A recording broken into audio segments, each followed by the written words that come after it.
Hello to all the fanatics out there. Today I want to go over something special.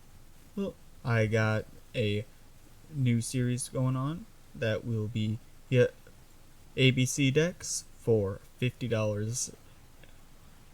So far, to start us off, we're going to be going with the Light and Wind ruler for the Arcana with Everwind Sorceress.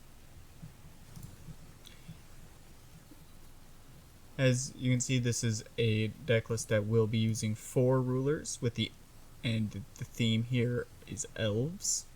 This is a spin off of my personal ABC deck.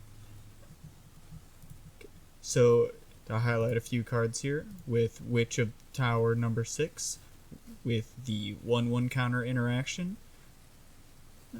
as a good staple here to deal with threats like Rudra, as Rudra does have a habit of ending out early games. So then we also have Alsing's Hideout for full clear protection for your board. Then we have our Mana Dorks with Elvish Priest with Sacred Elf and Wind Sprite, helping get that little bit of ramp going on there for cheap.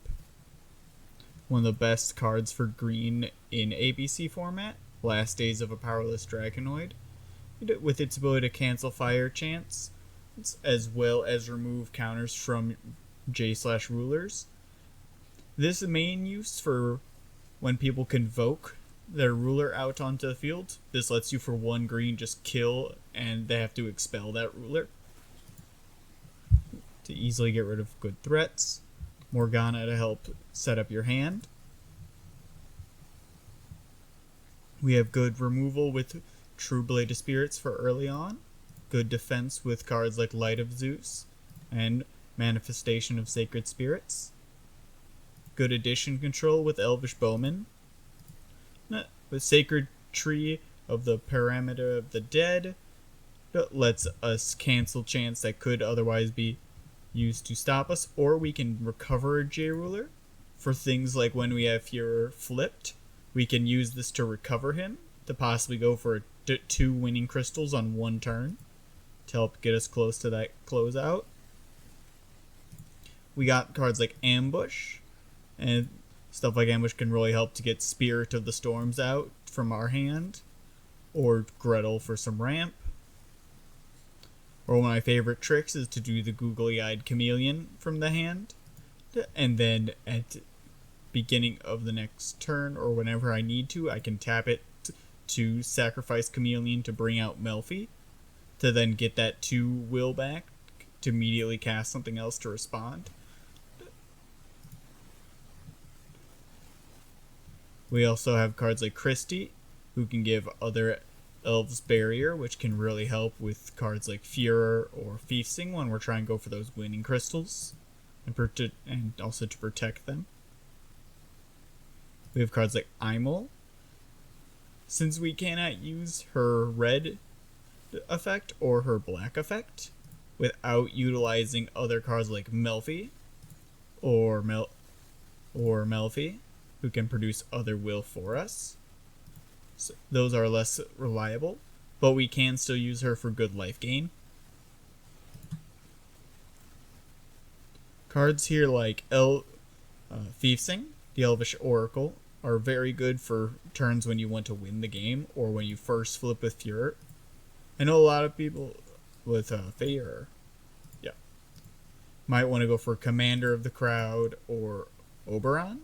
Both have their right circumstances, as they're elves that are 4 or under, but I've personally found that Fiefsing here is the best to grab when you're going for that first flip, to help with the Sage counters for protecting your plays. In fact, that actually has won me a box at one of the side events at the last GP in Illinois. It was judgmenting and then immediately going to grab Fiefsing to protect my plays, especially with Spirit of the Storms on board.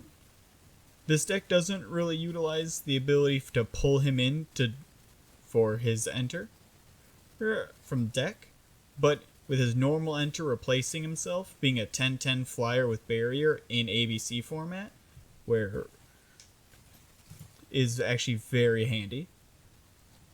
It puts this deck does utilize some of the best flyers in ABC format, with like Gwyber, since you have elves that are known for being able to just token out with like Spirit Caller, Elf, or Thief Sing. Getting Gwyber early and establishing a good threat is very handy. We also are using Galileo Polymath, one of the best wind resonators in ABC, as he's a Tails, but with ABC, Tails and Villains does not matter. Flying Barrier, just like our Jin, and Enter to replace itself, just like our Jin, but also he grants all your J Resonators flying, which will help us to gather winning crystals with our rulers, or all of our other resonators just to connect. And then whenever a resonator we control attacks, and since we're elves we do a lot of swarm, we're probably going to be recovering as many stones as Galileo would cost us to play, making him cost one less per resonator we have out that can swing, pretty much. Now, we're never going to get his revolution effect off, but he has a 12-12 flying barrier and replaces itself in hand, ultimately making it one of the best cards for a nice swarm wind ABC deck like this. We do have a few other cards like Scheherazade, the Teller of Crimson Moon. Now, since other people as well do like to do ABC decks with themes or tribals, her ability to just name races is actually very handy to help protect you from your opponent. Say your opponent's a beast deck, like a red-green beast deck, you can play her, call beast, and until they remove her, they can't attack you with their beasts. Or if they have a Gwyber, you can just call dragons and they can't hit you, buying you turns to help protect you. We also do have cards like Return of the Soul, just to be good board wipes that affect all players at the table. This has helped me deal with many a threat, like if your opponent plays the giant spider that has barrier to a lot of things, you can just nuke the entire board. We also have like Eldorado Pearlshine as a 13/13 4-drop, also with getting one of each gem. He does give you quite a bit of versatility. He can buy you back a will, do discard, draw, destroy additions, and burn. Just a lot of good toolbox for the deck.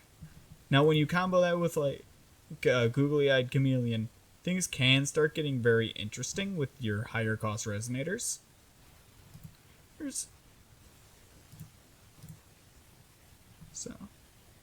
We also are rocking a Duet of Wind, just because as you can just play multiple J/rulers out onto the field as the game goes late. This does just gain more and more value. We have a Guardian Dragon to help with more flying and just applying threats.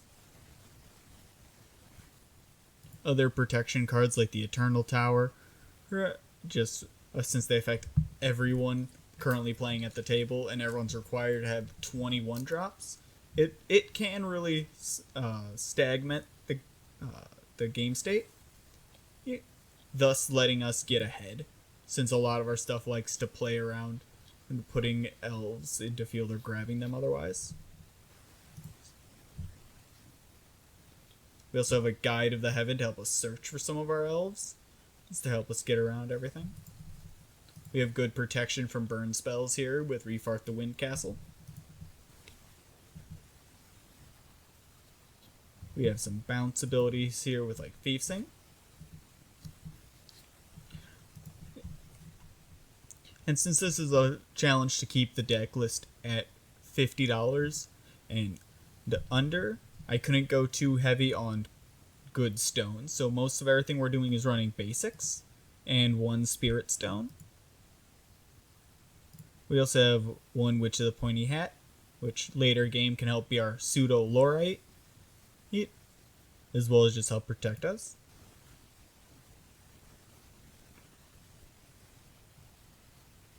This deck does utilize a lot of synergy among elves, and then also maintaining solid threats to help you keep the game in your favor, as well as cards that offer good board wipes to keep your opponents in check.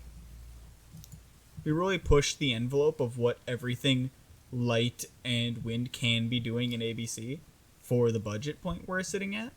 But we do have quite a few gems, not limited to only like the Beast of Holy Light here. That's a good buff and barrier to help our big resonators keep going.